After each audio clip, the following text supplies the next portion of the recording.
الحمد للہ رب العالمین والصلاة والسلام علی سید الانبیاء والمرسلین۔ عزیزان گرامی، حضرت ابراہیم علیہ السلام نے جب نمرود کو خدا پرستی کی دعوت دی تو نمرود اور حضرت ابراہیم علیہ السلام میں حسب ذیل مناظرہ ہوا۔ نمرود: تمہارا رب کون ہے جس کی پرستش کی تم مجھے دعوت دیتے ہو؟ حضرت خلیل علیہ السلام: میرا رب وہ ہے جو زندہ بھی کر دیتا ہے اور مار بھی ڈالتا ہے۔ نمرود: یہ بات تو میرے اندر بھی موجود ہے، لو ابھی دیکھو میں تجھے زندہ بھی کر کے دکھاتا ہوں اور مار کر بھی۔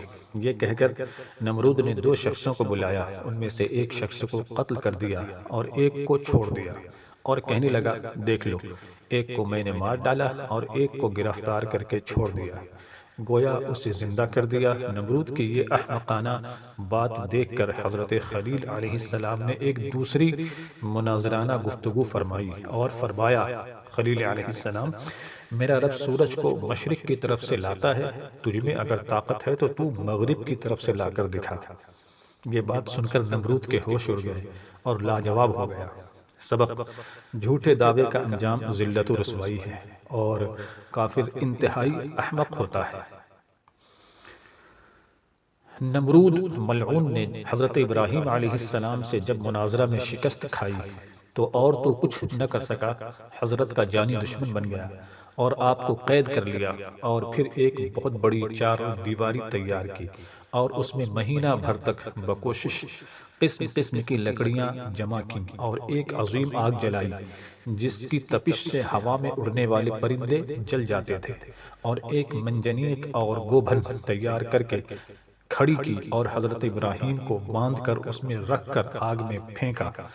حضرت ابراہیم علیہ السلام کی زبان پر اس وقت یہ کلمہ جاری تھا: حسبی اللہ و نعم الوکیل۔ ادھر نمرود نے آگ کو آگ میں پھینکا اور ادھر اللہ نے آگ کو حکم فرمایا کہ اے آگ، خبردار ہمارے خلیل کو مت جلانا، تو ہمارے ابراہیم پر ٹھنڈی ہو جا اور سلامتی کا گھر بن جا۔ چنانچہ وہ آگ حضرت ابراہیم کے لیے باغ و بہار بن گئی اور نمرود کی ساری کوشش بیکار چلی گئی۔ سبق: اللہ والوں کو دشمن ہمیشہ تنگ کرتے رہے لیکن اللہ والوں کا کچھ نہ بگاڑ سکے اور خود ہی ذلیل ہوتے رہے۔ حضرت ابراہیم خلیل علیہ السلام کو نمرود نے جب آگ میں پھینکنا چاہا تو جبریل حاضر ہوئے اور عرض کیا: حضور، اللہ سے کہیے وہ آپ کو اس آتش کدہ سے بچا لے۔ آپ نے فرمایا: اپنے جسم کے لیے اتنی بلند و بالا پاک ہستی سے یہ معمولی سا سوال کروں؟ جبریل نے عرض کیا: تو اپنے دل کے بچانے کے لیے اس سے کہیے۔ فرمایا: یہ دل اسی کے لیے ہے، وہ اپنی چیز سے جو چاہے سلوک کرے۔ جبریل نے عرض کیا: حضور، اتنی بڑی تیز آگ سے آپ کیوں نہیں ڈرتے؟ فرمایا: اے جبریل، یہ آگ کس نے لگائی؟ جبریل نے جواب دیا: نمرود نے۔ فرمایا: اور نمرود کے دل میں یہ بات کس نے ڈالی؟ جبریل نے جواب دیا: رب جلیل نے۔ خلیل نے فرمایا: تو پھر ادھر حکم جلیل ہے تو ادھر رضائے خلیل ہے۔ سبق: اللہ والے ہمیشہ اللہ کی رضا میں راضی رہتے ہیں۔ حضور صلی اللہ علیہ وآلہ وسلم نے ایک مرتبہ جبریل سے پوچھا: اے جبریل، کبھی تجھے آسمان سے مشقت کے ساتھ بڑی جلدی اور فوراً بھی زمین پر اترنا پڑا ہے؟ جبریل نے جواب دیا: ہاں یا رسول اللہ، 4 مرتبہ ایسا ہوا ہے کہ مجھے فی الفور بڑی سرعت کے ساتھ زمین پر اترنا پڑا۔ حضور نے فرمایا: وہ 4 مرتبہ کس کس موقع پر؟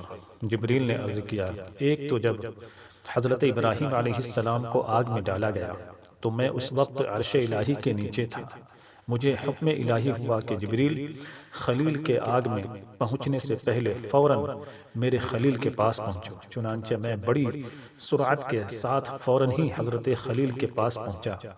دوسری بار جب حضرت اسماعیل علیہ السلام کی گردن اطہر پر چھری رکھ دی گئی تو مجھے حکم ہوا کہ چھری چلنے سے پہلے ہی زمین پر پہنچو اور چھری کو الٹا دو۔ چنانچہ میں چھری کے چلنے سے پہلے ہی زمین پر پہنچ گیا اور چھری کو چلنے نہ دیا۔ تیسری مرتبہ جب حضرت یوسف علیہ السلام کو بھائیوں نے کنویں میں گرایا تو مجھے حکم ہوا کہ میں یوسف علیہ السلام کے کنویں کی تہ تک پہنچنے سے پہلے زمین پر پہنچوں اور کنویں سے ایک پتھر نکال کر حضرت یوسف کو اس پتھر پر بآرام بٹھا دوں۔ چنانچہ میں نے ایسا ہی کیا۔ اور چوتھی مرتبہ یا رسول اللہ جب کہ کافروں نے حضور کا دندان مبارک شہید کیا تو مجھے حکم الہی ہوا کہ میں فوراً زمین پر پہنچوں اور حضور کے دندان مبارک کا خون مبارک زمین پر نہ گرنے دوں، اور زمین پر گرنے سے پہلے ہی میں وہ خون مبارک اپنے ہاتھوں پر لے لوں۔ یا رسول اللہ، خدا نے مجھے فرمایا تھا جبریل، اگر میرے محبوب کا یہ خون زمین پر گر گیا تو قیامت تک زمین میں سے نہ کوئی سبزی اگے گی اور نہ کوئی درخت۔ چنانچہ میں بڑی سرعت کے ساتھ زمین پر پہنچا اور حضور کے خون مبارک کو اپنے ہاتھ پر لے لیا۔ سبب انبیاء کرام علیہم السلام کی بہت بڑی بلند شان ہے کہ جبریل امین بھی ان کا خادم ہے، اور یہ بھی معلوم ہوا کہ کروڑوں قدموں میل کا طویل سفر اللہ والے پل بھر میں طے کر لیتے ہیں۔ الحمدللہ رب العالمین۔